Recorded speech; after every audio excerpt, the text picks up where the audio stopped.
Man, isn't she beautiful? This is actually a gift from a friend of mine. But, I mean, just awesome. I had to figure out show it off, right? Because we're celebrating something really big right now. And what are we celebrating?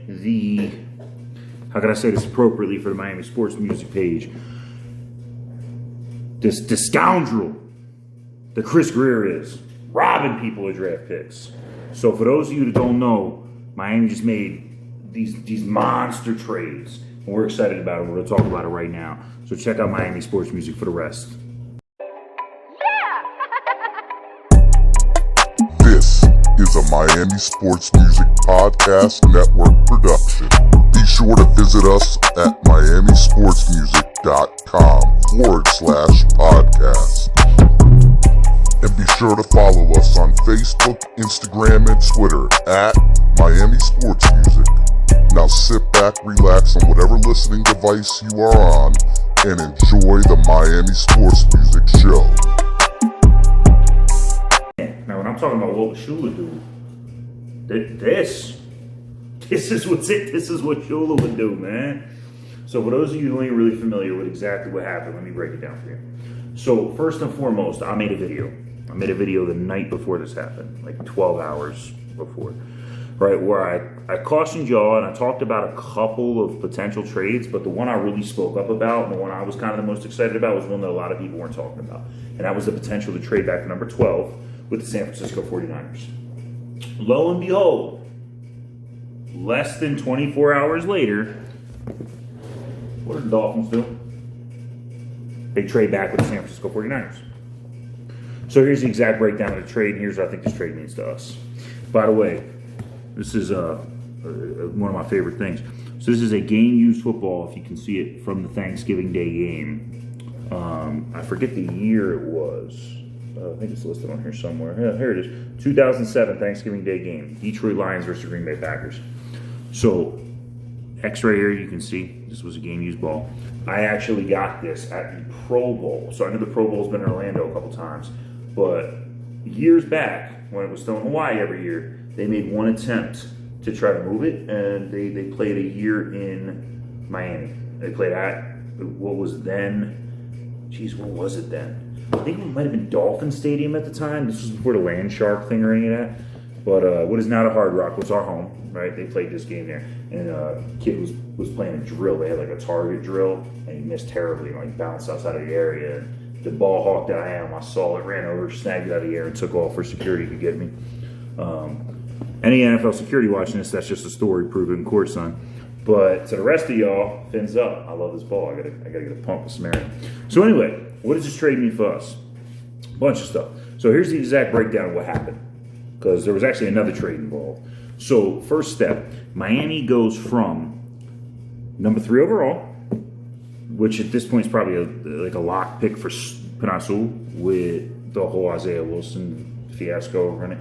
So we go back to 12. What do we get in exchange for that? So obviously we get 12, right? The San Francisco 49ers first overall pick this year was pick number 12. What else do we get? So we get the San Francisco 49ers second first round pick, which is their first round pick next year. We get their third round pick next year. That's going to be important. Pay attention why in a minute. And we get their third first round pick, which is a pick 2 years from now, 2023. So for those of you keeping track at home, not staring at my haircut that I clearly need, that means we had 3 first round picks in 2020, 2 first round picks in 2021, 2 first round picks in 2022, and 2 first round picks in 2023. That is 9 first round picks in 4 seasons. What would Shula do? He get 9 first round picks in 4 seasons, son. But we ain't done yet. So we picked up a total of 3 first round picks and a 3rd round pick for our pick. So what's next? Let's keep grinding. So the next move, within 30 minutes, like almost immediately, right? We trade with the Philadelphia Eagles. So the Philadelphia Eagles were picking at number 6 in this draft. And they got a lot of holes, let's be real. They got a lot. They're a struggling team right now. They're salary cap hell. They don't got a lot of talent. They just pimped off Carson Wentz for what they hope will turn into a first round pick next year. Probably not. But good for them. Yeah, it's my hometown. Like, I hope it all works out. So we trade with the Philadelphia Eagles. So we land number 6 and the Eagles' 5th round pick. I want to say it is, I should probably look this up and double check, but I want to say it is 154 overall or something like that. And in exchange for that, we give the Eagles 12 this year. We give them a 4th round pick this year. I want to say it's 134, 132, something like that. And we give them a 1st round pick next year.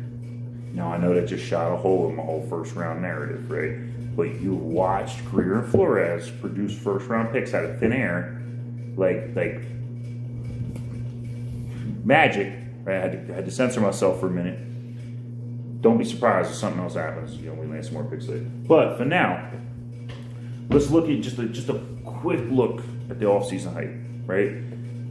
We killed all them stupid Deshaun Watson rumors. We killed all them stupid rumors for 2 years in a row of our man X being traded. We waited it out. We played it smart. We got a temporary center. We still need to fix that position long term. We reloaded our receiver core, especially with Will Fuller.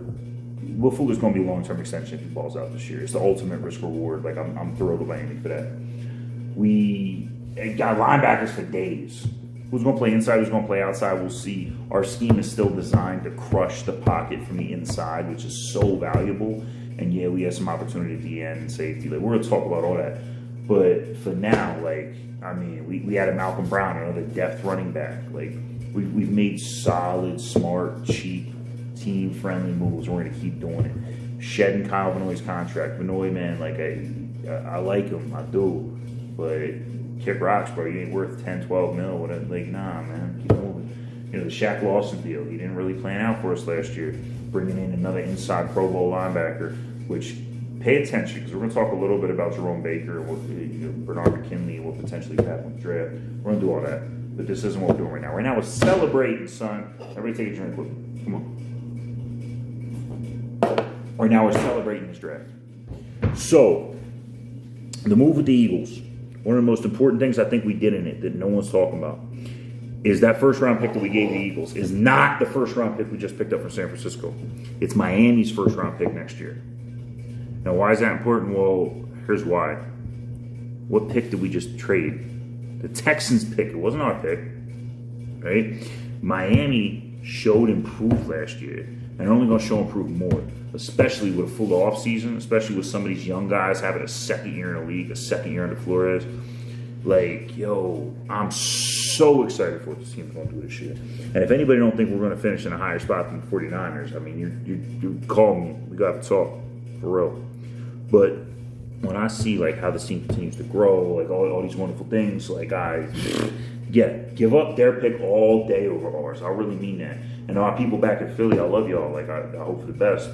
But, nah. We picking after the Niners, so I'm sorry. Y'all better hope that Colts pick turns into a 1st, just cuz.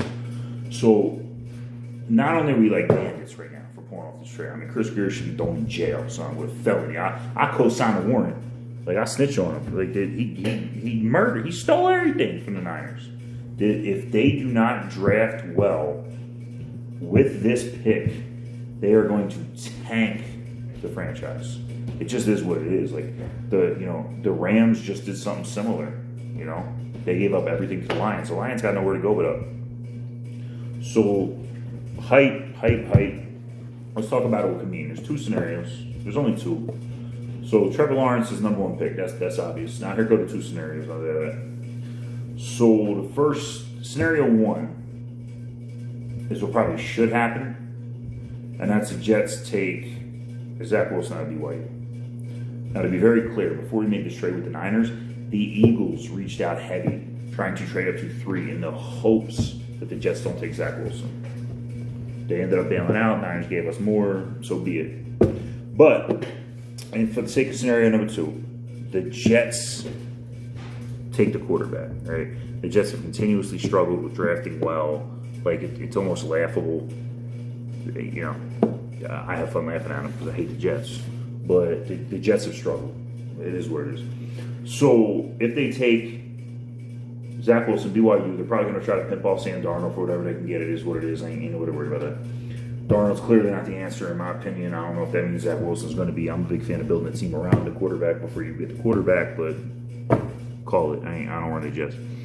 So, Zach Wilson goes at 2. The 49ers now at 3. Have a choice between Trey Lance or Justin Fields. You don't trade everything you just traded to not get a quarterback. Their team, they believe, is a quarterback away. I think they got a couple other holes, but once again, they didn't call me for my opinion. So let's just say, for the sake of argument, they take Justin Fields. It doesn't really matter for our scenario. The team that could screw all this up is the Atlanta Falcons. Couple reasons. Number one, they need everything. So depending on the new regime, they could just say, hey, look, screw it. We know we need everything. We're going to draft a quarterback of the future to replace Matt Ryan. Or they could draft literally any other position.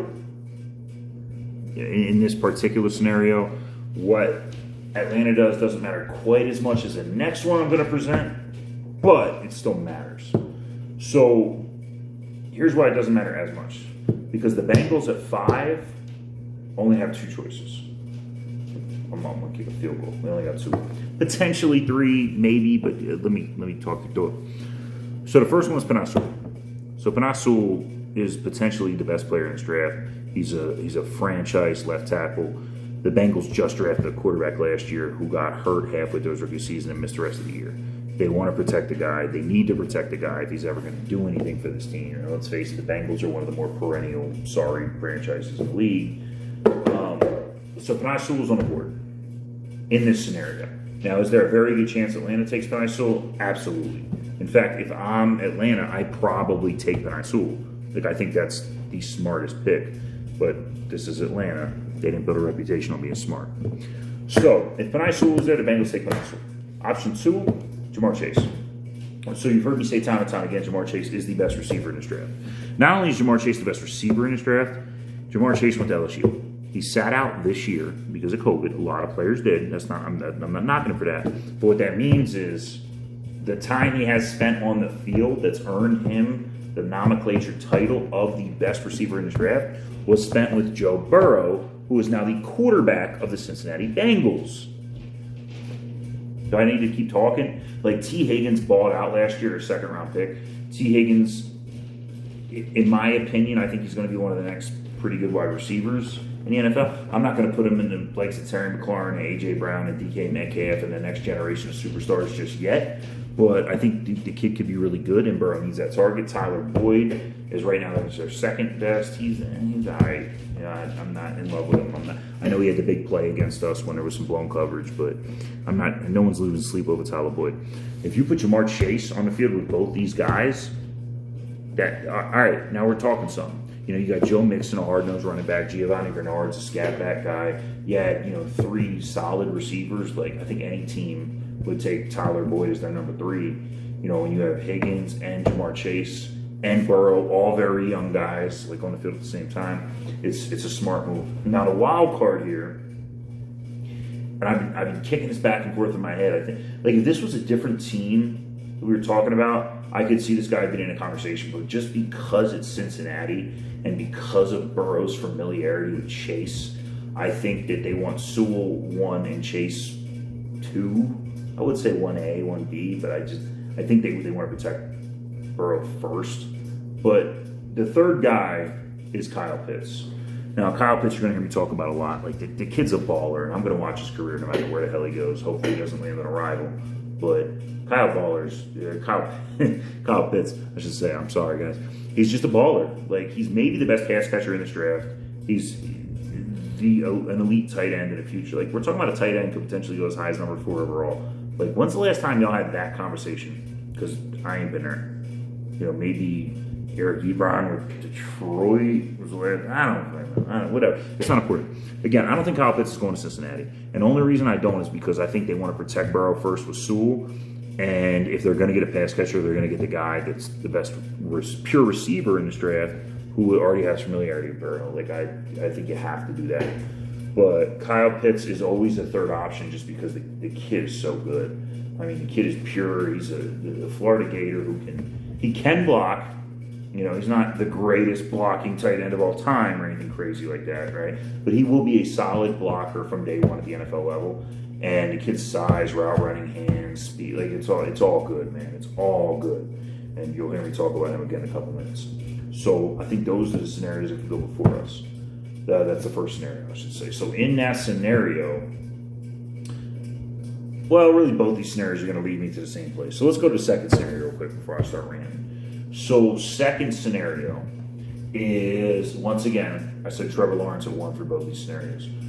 Scenario 2, the Jets try to run with Sam Darnold. So if the Jets try to run with Sam Darnold, there's only one guy they can pick it to, and that's Penei Sewell. Penei Sewell needs to be there to block for Darnold, to anchor the run game, and honestly, at least I'm with Penei Sewell and Mekhi Becton, some of the craziest names and tackle tandems, who are both, I mean, I talked a little bit about Mekhi Becton last time. Like, he was surprisingly good last year at the NFL level. I thought he was probably going to be a big boom or bust guy, and I thought he was going to bust. But at the end of the day, what this essentially means is that they're trying to anchor their line, protect Darnold, try to develop a passing game. I mean, I think Quincy Enunwa, Corey Davis are nothing compared to, you know, the guys we're going to have cover him, Xavier Howard, Byron Jones, even Noah Monogany and Nick Needham. But that means they're going to try to build around Darnold and at least give him one more shot. I personally think that's a stupid move, but once again, I do not work for the New York Jets and Robert Saleh, so have at it. Now, where this screws everything up is going to go back to Atlanta. So if this happens at 3, the Niners still take the quarterback of their choice. However, I got to think at this point it's a choice between Justin Fields and Zach Wilson. Not that I don't like Trey Lance. I really like Trey Lance. I just don't know if the Niners do, if that makes any sense. If you watch some game film on Trey Lance, he's going to be a guy no matter where he goes. I want to watch him play. It's going to be a lot of fun. But let's just say for the sake of argument here, most people have Zach Wilson ranked as the number 2 quarterback. I think PFF actually has him as their number 2 overall prospect, so let's just say Zach Wilson here. So that means the first 3 players off the board are Trevor Lawrence, Penei Sewell, Zach Wilson.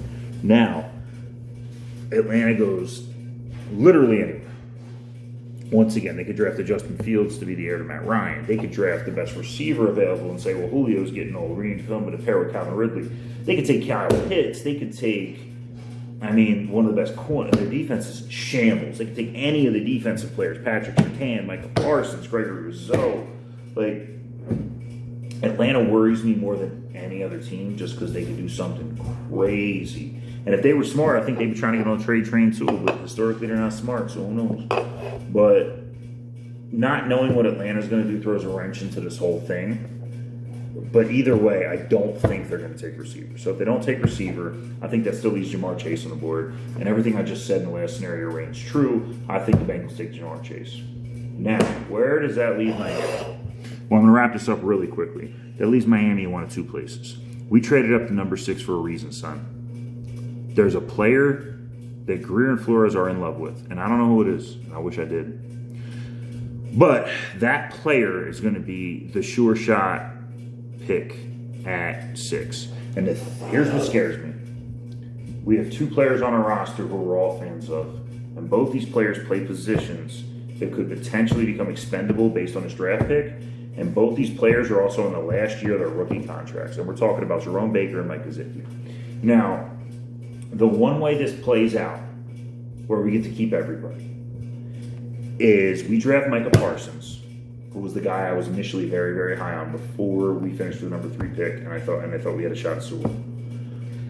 And Micah Parsons takes Jerome Baker's place. Now chill out before you start screaming at me.